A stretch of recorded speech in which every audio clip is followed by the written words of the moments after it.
Montana, winter of 1892. In those parts, the ritual was always the same. Men felling pine trees until their arms could no longer endure, piles of firewood growing beside the chalets, thick smoke rising from the chimneys as a sign of resistance. Surviving the winter was not a goal. It was a war against time and ice.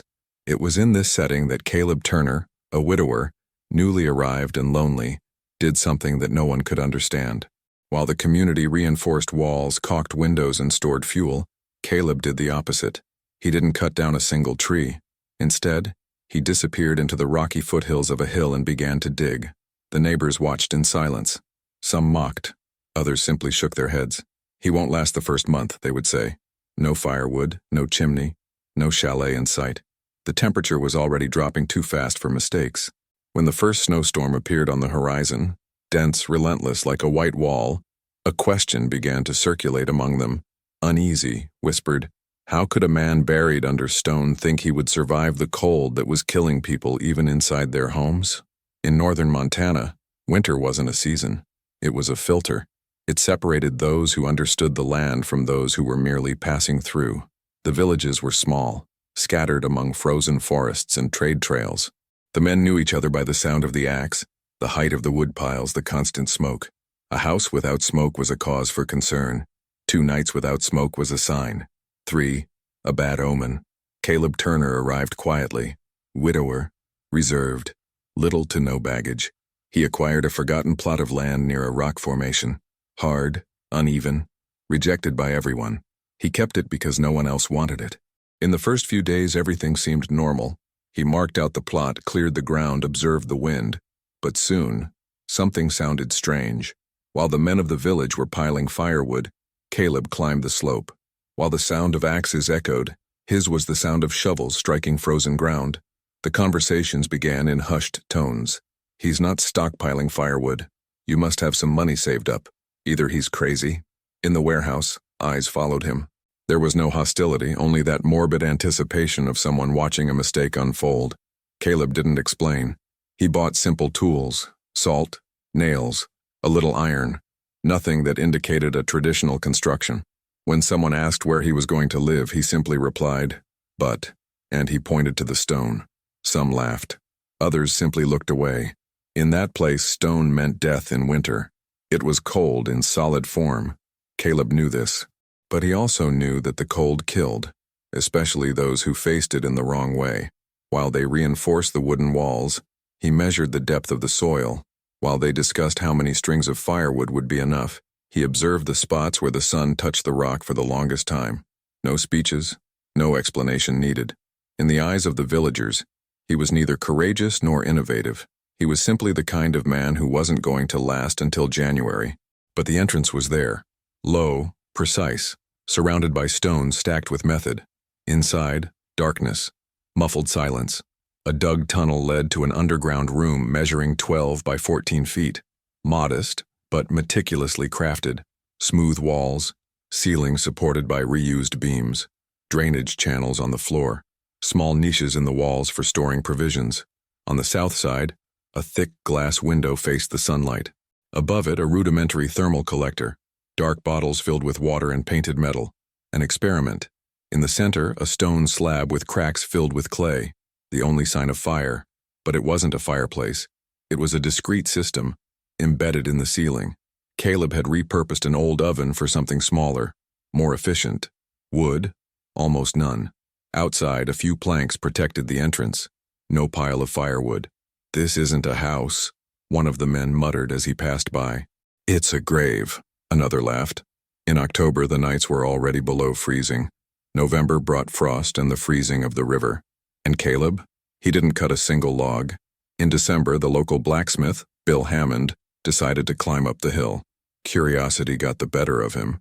He called for Caleb. He appeared calm, with clean hands. "Are you really going to spend the winter in there?" "I've already started." 2 days later, the blizzard covered everything. The entrance disappeared. Caleb too. In the village, the flames burned day and night. The sound of burning wood was constant. The cold offered no respite. From the top of the hill, total silence. Some thought Caleb had run away. Others thought he had frozen. Until, on the 5th day, Bill returned. And he saw. A light column of steam rose from between the stones. It wasn't smoke. It was thermal condensation. He dug the entrance. He felt the heat. It hit. Footsteps. The door opened inwards. Amber light. Warm air. Caleb showed up, without a coat, showing no signs of tiredness or cold. "Are you okay?" "Yes. Would you like to come in?" Inside, everything was dry. The stones were warm. In the corner, a metal box still radiated heat. "How come it's so hot in here?" "The ground holds it. The heat stays. Yesterday it reached 86 degrees, 30 degrees C. Today, 84. Bill leaned against the wall. "Hot rock." Before leaving, he said, "I didn't tell anyone I came." Caleb nodded. Bill came downstairs looking thoughtful. He knew that night he would be burning wet firewood, and yet he would still feel the wind passing through some crack. 2 weeks later, the winter got worse. Temperatures plummeted. Winds surged even into reinforced houses. And Caleb, he remained invisible, but alive. Sure. Here's the second part of the story, adapted to the American context, maintaining the plot, the new characters based on the previous version, and the same dramatic force. Ideal for captivating your audience until the end of the video. Montana, late December 1892. At the Callahan household, the youngest son, Tommy, began to cough. High fever, red face. The mother, distressed, wrapped him in all the blankets available, but the cold seemed to emanate from the very ground. "We're running out of wood," murmured the father, staring at the shrunken pile in the corner. The next morning, one of Tommy's older brothers went out early, knocking on doors. "My brother is sick. We need warmth." The responses were all similar. "We're at our limit. If we split it up now, nobody will make it to next week." In the late afternoon, he climbed up the hill. The cave entrance was almost invisible under the snow. He called out, "Mr. Caleb?" Silence. He called again. The door opened. Caleb appeared with his face covered by a scarf, thick gloves on his hands. The boy stammered, "It's my brother. He has a fever, and we can't warm him up. My father said there's no more firewood." Caleb didn't say a word. He just went back inside. The boy stood there, paralyzed. He thought about going down, but then Caleb reappeared with a small iron jar. Inside, dark, dense stones. "This will keep the heat for hours. Place it near him." "But what about the firewood?" "It's not firewood," Caleb replied, pointing to the jar. "It's stones." The boy ran downstairs. That night, Tommy slept without trembling. The following morning, the fever had gone down. The stones were still hot. In the village, nobody understood. Someone murmured the word coal, but it didn't make sense. Nobody had coal, except Caleb. But it wasn't burning. It was storing heat. Heated, buried stones, releasing energy slowly, without smoke, without haste. 2 days later, Mr. Callahan himself climbed the hill. Not to say thank you, not yet. It was to understand. "How did you heat that up?" Caleb replied calmly. "Heat moves slowly, if you know how to wait." It was the first time someone had heard it, without mocking, but it wouldn't be the last. The twin storm. At the end of December, what seemed impossible happened. 2 cold fronts, one after the other, covered northern Montana like a clenched fist. The snow didn't stop. The sky remained gray. The wind was like a blade. Some of the huts began to collapse. At the Morgan's house, the roof collapsed. In the Richter family home, the firewood became unusable after water infiltrated the walls. At the Granger household, the middle daughter had an asthma attack. The air was too dry, the cold too damp. The despair was silent. No one admitted it, but everyone knew. The wood won't last. That's when Hughes, one of Caleb's biggest critics, made a difficult decision. He climbed the hill, not out of curiosity. This time it was out of necessity. He found the entrance clear. Caleb had already dug the access again. It hit. The door opened quickly. Caleb recognized him. He waited. Hughes hesitated, then swallowed hard.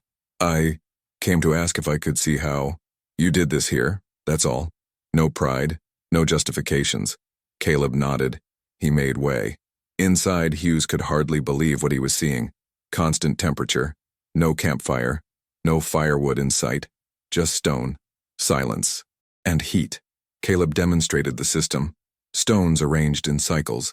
One set is heated during the day, another at night. Everything was simple, but necessary. As he left, Hughes stopped at the door. "I called this place a grave," Caleb replied seriously. And it can be, if it's done badly. Silence. Hughes extended his hand. Caleb squeezed. It was the first real gesture of respect between the village and the man from the hill. The village begins to change. The following week, 3 residents went up at different times. They didn't ask for help. They asked for advice. Caleb didn't explain much. He showed. He pointed. He let you see. And then, the village began to change. Not with speeches. With actions. Mr. Callahan began burying metal cans next to the north wall. The Morgans reinforced the isolation by using compacted snow as a barrier. And Hughes dug an underground space. He didn't call it a shelter. He called it a refuge for worse nights. But the most symbolic change came from Chatwood. He was skeptical. Rich. One of the first to laugh at Caleb. His house was the biggest. But in February, he ran out of wood. It was no more than 3 days, he said later. He climbed the hill. Caleb was cutting blocks of ice. Without gloves. Surgical precision. I need help, Chatwood said. Caleb stopped. He looked. He went in. He left with a cloth bag. Inside, warm stones wrapped in fabric. Chatwood held back. He looked at the floor. Thanks. Caleb just went back to work. That night, Chatwood's daughter slept beside the stones, and he didn't cough once. The next day, he sent dry firewood as a thank you, and discreetly, he began to dig behind his own house. The legacy of Caleb Turner. In March, the thaw began. Branches dripped. The silence gave way to the sound of shovels and hammers. No one spoke directly about Caleb, but signs were appearing everywhere. The Grangers dug out a moss-covered annex. The Callahan now had a thermal reserve, heated stones wrapped in cloth. Even Hughes started building fireplaces built into the floor. Caleb never asked for recognition, but in April, during a community meeting, his name came up. We need to dig the new greenhouse before May, Hughes said. Caleb can help, Chatwood suggested naturally. No one disagreed.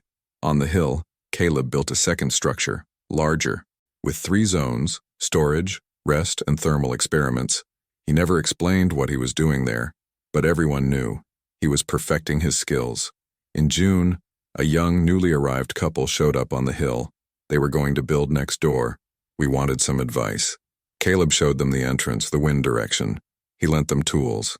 Before leaving, the man asked, "Does this type of house have a name?" Caleb thought for a moment. "Around here, they just call it a shelter." And she smiled.